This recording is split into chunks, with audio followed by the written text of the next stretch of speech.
Agriculture chemistry के class 12th के सभी विद्यार्थियों का हमारे यूट्यूब चैनल पर स्वागत है। और आज आपके 2022 की परीक्षाओं के लिए क्या सिलेबस माध्यमिक शिक्षा बोर्ड ने तय किया है उसके बारे में अपन जानकारी जुटाते हैं। तो पाठ्यक्रम परीक्षा 2022 का है, आपका कृषि रसायन सब्जेक्ट है, विषय कोड 39 है और क्लास 12 है। इसमें आपका पाठ्यक्रम क्या क्या तय किया है और मार्किंग स्कीम क्या रहेगी। तो इस विषय में 2 प्रश्न पत्र, एक सैद्धांतिक और एक प्रायोगिक, एक आपका थ्योरी का और एक प्रैक्टिकल का लगेगा। दोनों प्रश्न पत्रों में पृथक पृथक उत्तीर्ण होना अनिवार्य है। परीक्षा योजना निम्नानुसार है। क्या है परीक्षा योजना? तो सैद्धांतिक 3.25 घंटे की परीक्षा लगेगी, 56 नंबर का पेपर होगा, 14 नंबर यहाँ स्कूल से सत्रांक के भेजे जाएंगे और 70 नंबर का पूर्णांक होगा। प्रायोगिक परीक्षा 30 नंबर की होगी, सत्रांक कुछ नहीं होगा, 30 नंबर एग्जामिनर देगा। क्लियर? देखो आपकी थ्योरी में क्या क्या सिलेबस है, कौन से चैप्टर के कितने मार्क्स हैं। तो पहला चैप्टर मृदा, खनिज, चट्टानें और उनका टूटना, ये 4 नंबर का है। परिभाषा, मृदा के कार्य, विशेषताएं, मृदा एक प्राकृतिक पिंड, मृदा पादप वृद्धि का एक माध्यम, मृदा अवयव, मृदा प्रोफाइल, भूमि, चट्टानें, खनिजों के प्रकार, चट्टानों का अपक्षय, मृदा निर्माण, मृदा के कारक, ये टॉपिक इसमें है।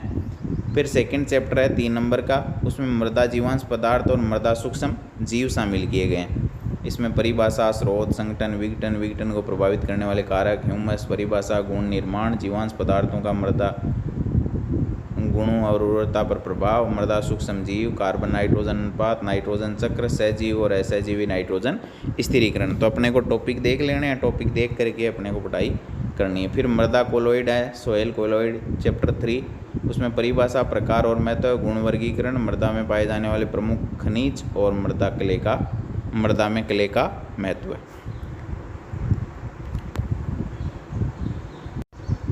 फिर 4th चैप्टर है आयन एक्सचेंज, आयन विनिमय, ये 3 नंबर का है।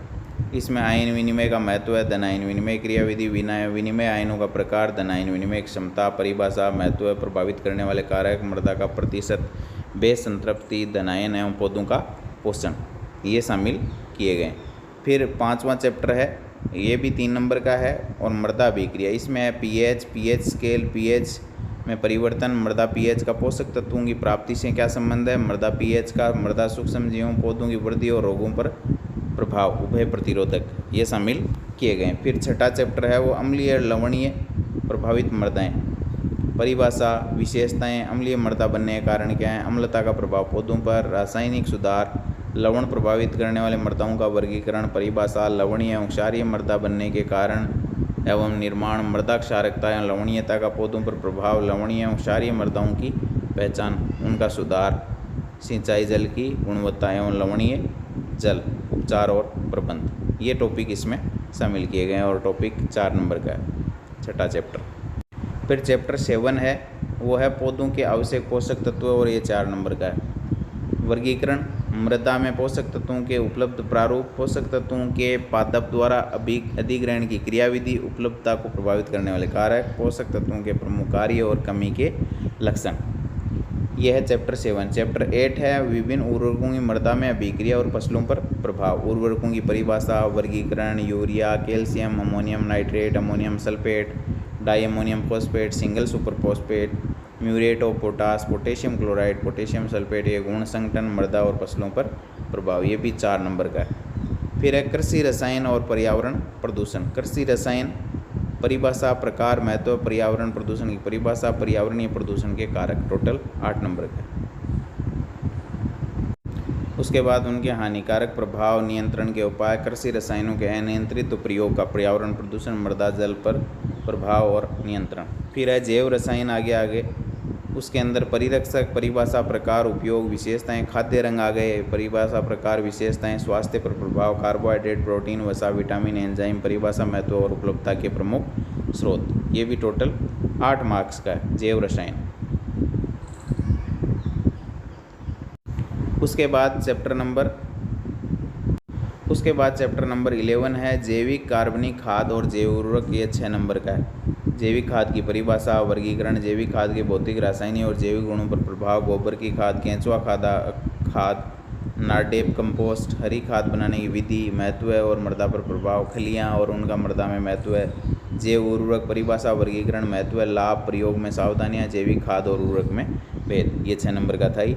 फिर है दुग्ध रसायन यानी डेयरी केमिस्ट्री, दूध और खीस, परिभाषा, संगठन, पोषक मान, संगठन को प्रभावित करने वाले कारक, दुग्ध उत्पाद, दूध, दही, मक्खन, पनीर, घी, छेना का पोषण मान क्या है, रासायनिक संगठन क्या है, दुग्ध में मिश्रण करने वाले, दूध में मिलावट किए जाने वाले प्रमुख पदार्थ कौन से हैं, उनका परीक्षण, दूध प्रसंस्करण की विधियां क्या है, स्वच्छ और सुरक्षित दूध उत्पादन कैसे किया जाता है, विपणन, दूध और उसके प्रमुख प्रकार।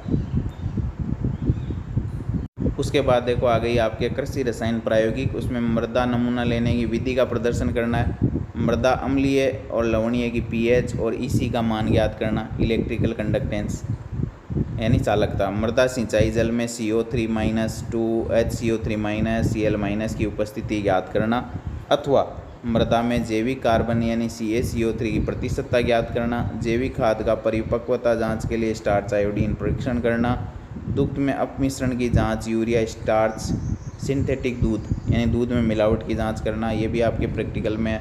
साधारण उर्वरकों में ऋणायन, carbonate, bicarbonate, chloride, ammonium, Na+, Ca+, 2K+ धनायन की पहचान करना, प्रादर्श, मृदा नमूने लेने के औजार, प्रयोगशाला में उपयोग होने वाले उपकरण, उर्वरक, कृषि रसायन, पीड़कनाशी, ये सब आपके प्रैक्टिकल सिलेबस में। इसके अलावा प्रायोगिक अभिलेख और मौखिक परिचय ये भी शामिल किए गए।